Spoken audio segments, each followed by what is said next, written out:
Trabalha no manuscrito? Não, né?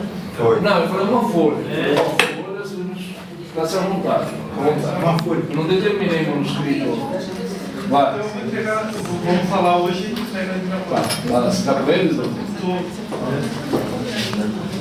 Vamos falar sobre os índios na Constituição. Que a Carta Magna ela vem passou a tratar do índio com muita diferença. Ela veio trazer as normas de garantia dos índios. O avanço foi uma inovação importante para esse mundo, na qual os índios eles são tipo povoados esquecidos. Assim, a gente pensa que os índios são povoados esquecidos, ele não entra na sociedade. Mas a gente vê bem que os índios estão começando a vir para a cidade pelo próprio povo mesmo. Que eles vão lá pegar as terras deles,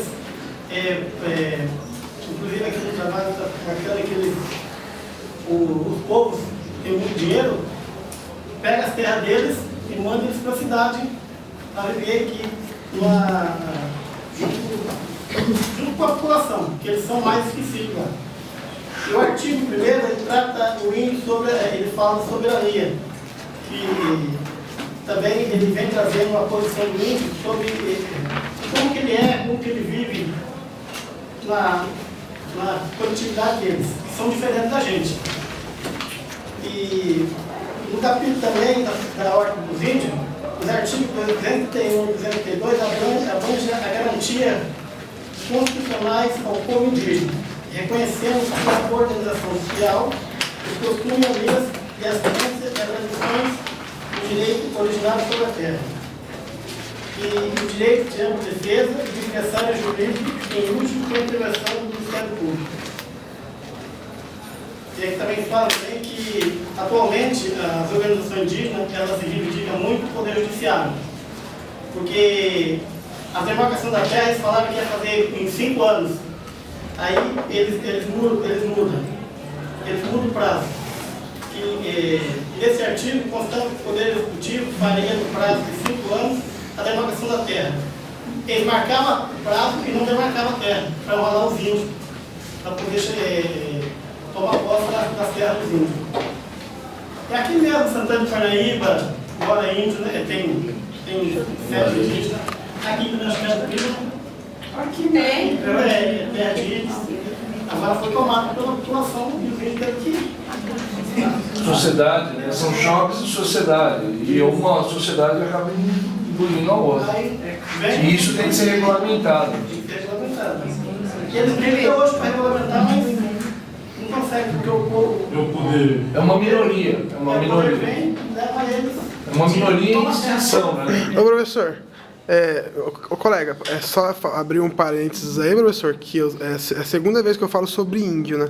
Que eu, infelizmente, faço uma intervenção. Que é bom a gente... eu tinha um sonho, né? Eu vi o índio, assim, como uma coisa que deveria ser preservada a todo custo. Mas o índio, lá no habitat dele, lá, ele já está completamente corrompido, né? Então ele é mais branco, mais corrupto do que nós aqui. McDonald's, lá uma Hilux, cinta larga, então, Hilux no meio da aldeia. eles destroem lá tudo e depois vêm pra cá, né? Então, é porque o capitalismo, né? Começa a sentir o gosto do dinheiro e do luxo. E já era. O que acontece é essa urbanização do índio, né? Ela gerou um conflito, porque a Constituição, ela trata os poucos temas que tem criado o índio, que é o Estatuto do Índio, né? Criado na época da SUNAI, em 1973, né? Foi instituído pelo presidente Médici. Ali no Estatuto era bem abrangente, né? O que mais enfocava eram as terras, né? Justamente as terras que fez com que essa urbanização indígena fizesse que a terra, por exemplo, quando foi instituída na Constituição, né, ela passou a ser um bem inalienável, um bem, vou usar essa palavra aqui, tão difícil, até para digitar ela.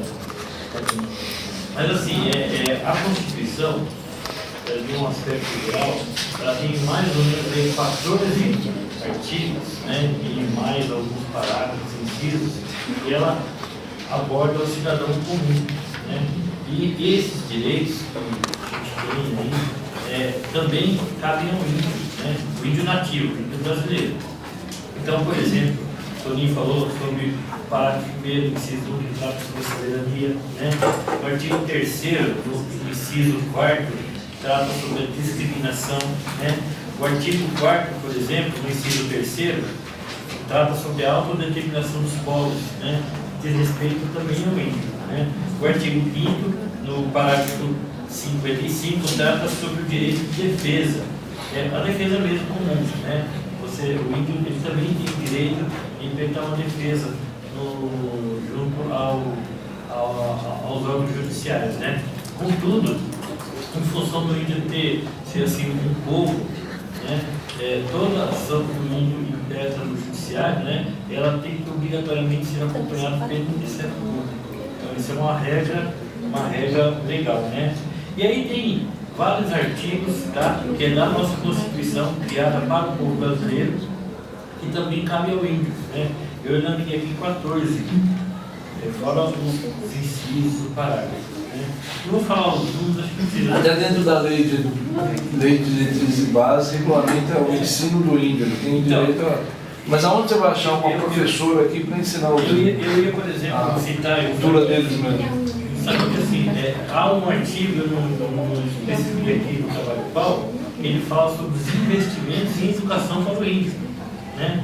É exatamente isso que o senhor está citando aí. Então, assim, está na Constituição. O problema qual é? É que o índio, a maior riqueza deles são as terras, né? E essa briga que o senhor me citou aí, e hoje tem aí e algumas entidades indígenas discutindo que o Médici, na Constituição, o ditador que criou lá, o próprio executivo daquilo lá em 73, né, ele cumpriu a risca, como devia ter sido feito, né? E essa briga mesmo, né? É uma família índia. A maioria das terras ali são de índios, entendeu? E se alguém for procurar a história do Alphaville, vai chegar em muito sangue, muito massacre para conseguir aquelas terras lá. E aí, assim, são terrenos com históricos desgraçados, vamos dizer assim. Então, e essas terras, elas não poderiam, de forma nenhuma, em hipótese alguma, serem negociadas, vendidas, né? Até as terras indígenas, é que eu não lembro a maldita palavra, inalienabilidade, alguma coisa assim. Existe o aforamento, quando é terras ligadas aos índios ou ao mar, que é terra para defesa nacional. Então ela não pode ser vendida, ela não pode ser trocada, ela sempre vai ser da União. Só que ela pode passar de pai para filho, ela pode ser negociada, mas se a União falar devolve, devolve. É chamado aforamento. Vocês vão ter isso em direito civil, aforamento. Laudêmio, o nome do imposto, vocês vão... E para finalizar, professor, o Brasil é signatário da Convenção 19, da OIT. A OIT é a Organização de Tratados Internacionais.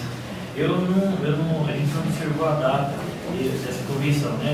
Mas é assim, a convenção só diz respeito a algumas coisas que os índios têm direito, como, né, direito à liberdade, coisas básicas. E o governo, ele até cumpre, positivando leis, mas na prática acaba não acontecendo. Na hora que tem uma lei ali que envolve mim, que vai para o judiciário, né? O juiz, de modo geral, ele acaba usando a jurisprudência, as doutrinas, mas de uma forma mais branda. Não se discute, por exemplo, como se discutiu a homofobia, né? De interesse tal. Como se trata de Índia, a discussão se toma uma menor proporção. O que é isso? Não, tá bom.